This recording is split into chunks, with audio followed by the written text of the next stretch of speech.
ഏറ്റവും ബഹുമാനമുള്ള നേതാക്കന്മാരെ, നല്ലവരായ ജനാധിപത്യ വിശ്വാസികൾ, ഇനിയൊരു ഭാഷണത്തിന് പ്രസക്തിയില്ലാത്ത തരത്തിൽ വളരെ മനോഹരമായിക്കൊണ്ട് ഈ നീതി സമരത്തിൻ്റെ ഉദ്ദേശ ലക്ഷ്യങ്ങളെ ബഹുമാനപ്പെട്ട നേതാക്കൾ ഇവിടെ വിശദീകരിക്കുകയുണ്ടായി. മുസ്ലിം ലീഗിൻ്റെ കഴിഞ്ഞ ഏതാനും ചില വർഷങ്ങളായി ജൂൺ ജൂലൈ മാസങ്ങളെല്ലാം മുസ്ലിം ലീഗിൻ്റെ പോഷക ഘടകങ്ങളെല്ലാം തെരുവിലാണ്, സമരത്തിലാണ്. എൻ്റെ ശബ്ദം ശ്രവിക്കുന്ന നല്ലവരായ നാട്ടുകാരോട്, ജനാധിപത്യ വിശ്വാസികളോട് ആമുഖമായി പറയാനുള്ളത്, ഈ സമരം മുസ്ലിം ലീഗിന് വേണ്ടിയുള്ള സമരമല്ല. എൻ്റെ ശബ്ദം ശ്രവിക്കുന്ന ഏതെങ്കിലും SFIയുടെ സുഹൃത്തുക്കൾ ഉണ്ടെങ്കിൽ അവരോട് പറയാനുള്ളത്, ഈ സമരം SFIക്കാരന് വേണ്ടിയുള്ളതാണ്. ഈ സമരം സകലമാന വിദ്യാർത്ഥി സംഘടനകളെയും നെഞ്ചിലേറ്റുന്ന വിദ്യാർത്ഥി സമൂഹത്തിന് വേണ്ടിയിട്ടുള്ളതാണ്. ഇനി ഒരു വിദ്യാർത്ഥി സംഘടനയെയും വിശ്വസിക്കാത്ത, പ്രവർത്തിക്കാത്ത, പഠിക്കാൻ താല്പര്യമുള്ള മുഴുവൻ വിദ്യാർത്ഥികൾക്കും വേണ്ടിയിട്ടുള്ള സമരമാണ്. മുസ്ലിം ലീഗ് പാർട്ടി, മുസ്ലിം യൂത്ത് ലീഗ്, MSF എല്ലാം ഒരേ സ്വരത്തിൽ പറയുന്നത്, ഇന്ത്യയുടെ ഭരണഘടന നൽകുന്ന മൗലികമായ അവകാശം, സൗജന്യവും വിദ്യാഭ്യാസവുമായ അവകാശം ഒരു വിദ്യാർത്ഥിക്ക് 2009 ഇന്ത്യൻ ഭരണഘടന നൽകിയിട്ടുണ്ട് എങ്കിൽ, ഇന്ത്യയുടെ പാർലമെന്റ് അത് നിയമമാക്കിയിട്ടുണ്ട് എങ്കിൽ, നമ്മുടെ രാജ്യത്ത്, നമ്മുടെ കേരളത്തിൽ, വിശിഷ്യ മലബാർ പ്രദേശത്ത് ഇങ്ങനെ 10ാം തരം കഴിഞ്ഞ് ഉന്നത മാർക്ക് നേടിയ വിദ്യാർത്ഥികൾക്ക് പഠിക്കാൻ സീറ്റില്ലാത്ത സാഹചര്യത്തിലാണ് ഇത്തരത്തിലുള്ള ജനാധിപത്യ മാർഗത്തിലുള്ള സമരങ്ങളുമായി നമുക്ക് മുന്നോട്ട് വരേണ്ടി വരുന്നത്.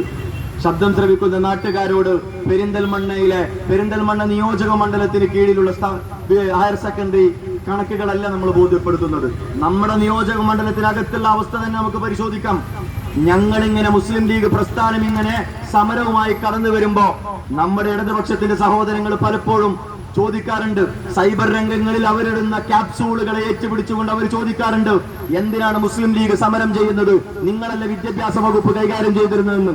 നേരത്തെ സംസാരിച്ച താമരത്ത് ഉസ്മാൻ സാഹിബ് വളരെ വ്യക്തമായി സൂചിപ്പിച്ചില്ലേ, 1998 മുതൽ 2024 വരെ കേവലം 2 UDF മന്ത്രിസഭകളെ ഉണ്ടായിട്ടുള്ളൂ. +2 സംവിധാനം 98 വന്ന് 2024 വരെ 2 മന്ത്രിസഭകളെ ഐക്യജനാധിപത്യ മുന്നണി ഭരിച്ചിട്ടുള്ളൂ. മുസ്ലിം ലീഗ് വിദ്യാഭ്യാസ വകുപ്പ് കൈകാര്യം ചെയ്തിട്ടുള്ളൂ. അഭിമാനത്തോടുകൂടി പറയട്ടെ, പെരിന്തൽമണ്ണ നിയോജക മണ്ഡലം യൂത്ത് ലീഗ് കമ്മിറ്റി സംഘടിപ്പിച്ച ഈ നീതി സമരത്തിൽ നിന്ന് അഭിമാനത്തോടുകൂടി MSFകാർക്ക് പറയാൻ സാധിക്കും, പെരിന്തൽമണ്ണ നിയോജക മണ്ഡലത്തിലെ മുഴുവൻ ഹയർ സെക്കൻഡറി വിദ്യാലയങ്ങളിലേക്കും ഹൈസ്കൂളായിരുന്ന സ്കൂളുകളെ അപ്ഗ്രേഡ് ചെയ്ത് ഹയർ സെക്കൻഡറി ആക്കിയത് ഐക്യജനാധിപത്യ മുന്നണി കേരളം ഭരിക്കുന്ന കാലത്താണെന്ന് യൂത്ത് ലീഗിന്റെ ഈ നീതി സമരത്തിൽ വെച്ച് MSF പ്രതിനിധി എന്ന നിലയിൽ പറയാൻ ആഗ്രഹിക്കുകയാണ്. പ്രിയമുള്ളവരെ, 2011 മുതൽ 16 വരെയുള്ള UDFന്റെ കാലത്താണ് എത്രയോ സ്ഥാപനങ്ങൾക്ക്, ഇനി നമ്മുടെ നേരത്തെ ഉസ്മാൻ സാഹിബ് സൂചിപ്പിച്ചില്ലേ, വേങ്ങൂർ MHSSനും തിരൂർക്കാട് ഹയർ സെക്കൻഡറിക്കും, അതുപോലെ PTM താഴേക്കോടിലേക്ക് അധിക ബാച്ചും, അതുപോലെ തന്നെ ഡാർമിലും തൂതയിലേക്ക് അധിക ബാച്ചും അനുവദിച്ചു.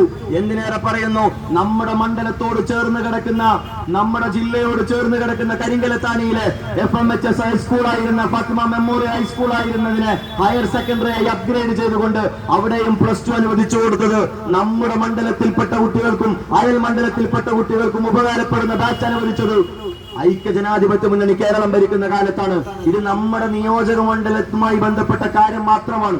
ഇങ്ങനെ എത്രയെത്ര, ഏകദേശം 84,000-ഓളം വിദ്യാർത്ഥികൾക്ക്, ഏകദേശം 84,000-ഓളം വരുന്ന വിദ്യാർത്ഥികൾക്കാണ് പഠിക്കാനുള്ള സൗകര്യം ഉമ്മൻചാണ്ടി മന്ത്രിസഭ 2011-16 കാലയളവിൽ സമ്മാനിച്ചത്.